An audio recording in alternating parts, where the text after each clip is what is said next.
Students, today our topic is isotopes. We will study isotopes and their uses in our today lecture. What are isotopes? You know that atoms consist of proton, electron and neutron. Okay? If the two atoms have different number of neutrons, but they are of the same atoms. For example, hydrogen. One hydrogen has no neutron, while the other hydrogen has one neutron, and the third hydrogen is two neutrons. So if the neutron number change, then automatically mass number change. And these type of atoms which have a varied number of neutrons are called isotopes. ऐसे atoms जिनका आपस में neutron number change होगा, उस वजह से उनका mass number भी चेंज होगा, उसको आइसोटोप्स कहते हैं। अभी मैं आप लोग एक रिव्यू दे दूं कि मास नंबर क्या है। Mass number is the sum of proton and neutron. अब आप लोग को इस एग्जांपल में नजर आ रहा है, इस हाइड्रोजन 1 में एक प्रोटॉन है, कोई न्यूट्रॉन नहीं है, तो मास नंबर 1 होगा। हाइड्रोजन 2 जिसको ड्यूटेरियम कहते हैं, उसमें एक प्रोटॉन और एक न्यूट्रॉन है, तो मास नंबर 2 होगा, क्योंकि 1 + 1 2। और ट्रिटियम में 1 प्रोटॉन और 2 न्यूट्रॉन है, तो मास नंबर 3 होगा। तो तीनों का मास नंबर चेंज है, हालांकि हाइड्रोजन एटम है तीनों, due to change in the number of neutrons. So these three types of atoms are called isotopes of each other. अभी हम पढ़ते हैं isotopes. All atoms of an element always have the same number of protons. However, the number of neutrons may be different in some of these atoms. It means some atoms of the same element may have different mass number than the others. The atoms of the same element having same atomic number but different mass number are called isotopes.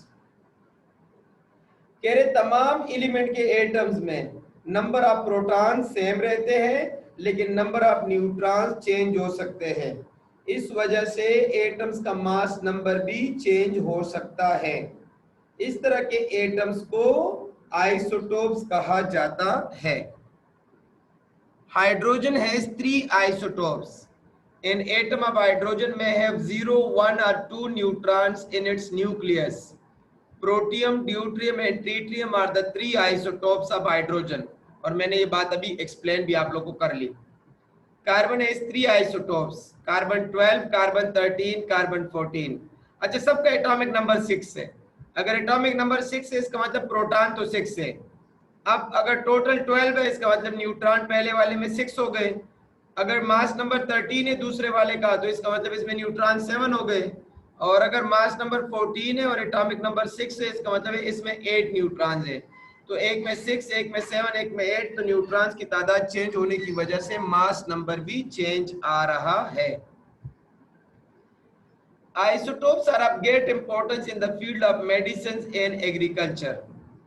अब इसकी importance पढ़ते हैं। Importance का मतलब है कि uses of isotopes. Okay, uses of isotopes. Carbon 14 is used to calculate the age of plants. Nitrogen 15 is used to study the effects of nitrogenous fertilisers in plants. देखिए, carbon 14 को हम use करते हैं plants का as मालूम करने के लिए। नाइट्रोजन 15 को हम यूज करते हैं कि प्लांट्स के ऊपर जो हम फर्टिलाइजर्स डाल रहे हैं, उस प्लांट्स के ऊपर इस फर्टिलाइजर का क्या इफेक्ट होगा, या हमें कौन सा फर्टिलाइजर डालना चाहिए, तो तब हम नाइट्रोजन 15 यूज करेंगे। Sodium 24 is used to study the circulation of blood.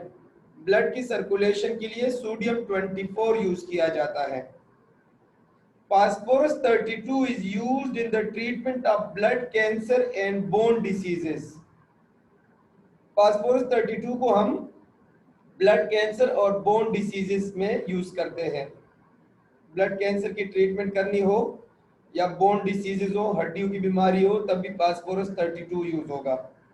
Chromium 51 is used to study the red blood cells in patients with blood deficiency. अगर किसी के जिस्म में रेड ब्लड सेल्स कम है, ब्लड की डिफिशियंसी है, तो क्रोमियम 51 यूज होगा। Iron 59 is used to study the absorption of iron in human body.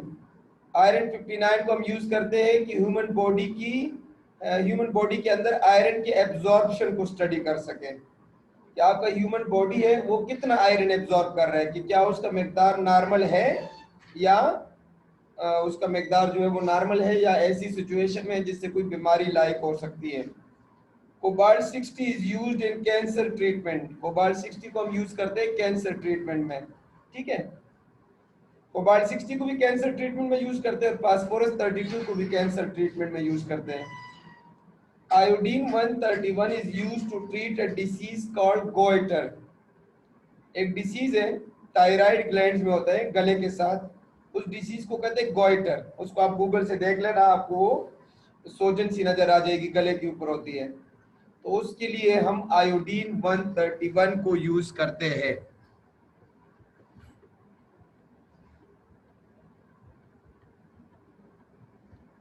अच्छा, इसी में हमारा जो नेक्स्ट टॉपिक है एक्सरसाइज में वो है law of constant composition. Law of constant composition वो भी आप लोग को पढ़ा लेता हूं। कंपोजिशन का मतलब है कि एक सब्सटेंस में कितने नंबर ऑफ एटम्स मौजूद हैं और कौन कौन सी टाइप्स के हैं वो एटम्स।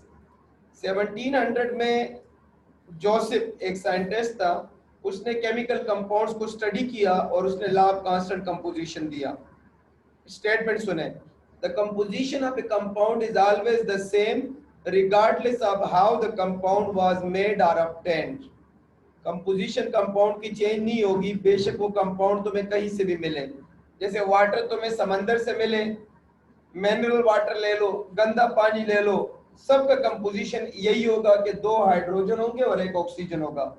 तो मतलब कंपाउंड की कंपोजिशन हमेशा सेम रहती है, बेशक वो कंपाउंड तुझे कहीं से भी मिले। ये मैंने एग्जांपल भी आप लोग को समझा दिया। H2O का 2 हाइड्रोजन 1 ऑक्सीजन है तो हमेशा यही रहेंगे।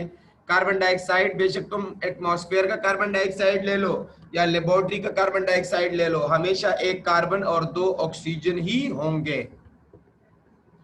एक्सरसाइज में क्वेश्चन नंबर 8 में फिर लिखा है कि केमिकल फार्मूले बनाए। जैसे अभी लिखा है ना सिल्वर क्लोराइड, इसके केमिकल फार्मूले आपने सामने लिखने हैं, तो वो हम कैसे लिखेंगे वो भी आप लोग को बता देता हूं, ठीक है।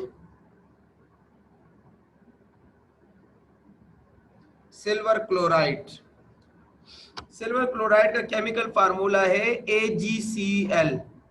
क्या है बेटा? AgCl। सोडियम ऑक्साइड का है Na2O। Na2O। एल्यूमिनियम क्लोराइड का है AlCl3। Hydrogen sulphide H2S। ये फार्मूले आपको याद रखने पड़ेंगे, ठीक है। मैग्नीशियम फ्लोराइड, पेपर में आते हैं ये फार्मूले, MgF2 magnesium fluoride. Sodium phosphide Na phosphorus, किसके ग्रुप में आता है? ऑक्सीजन के ग्रुप में आता है, इसलिए यहाँ 2 आएगा।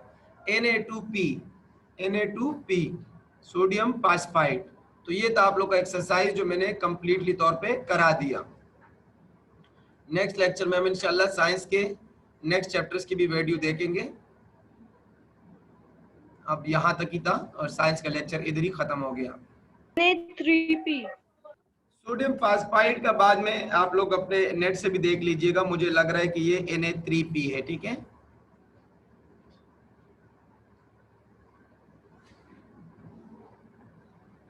Na3P, ठीक है, फास्फोरस की वजह से।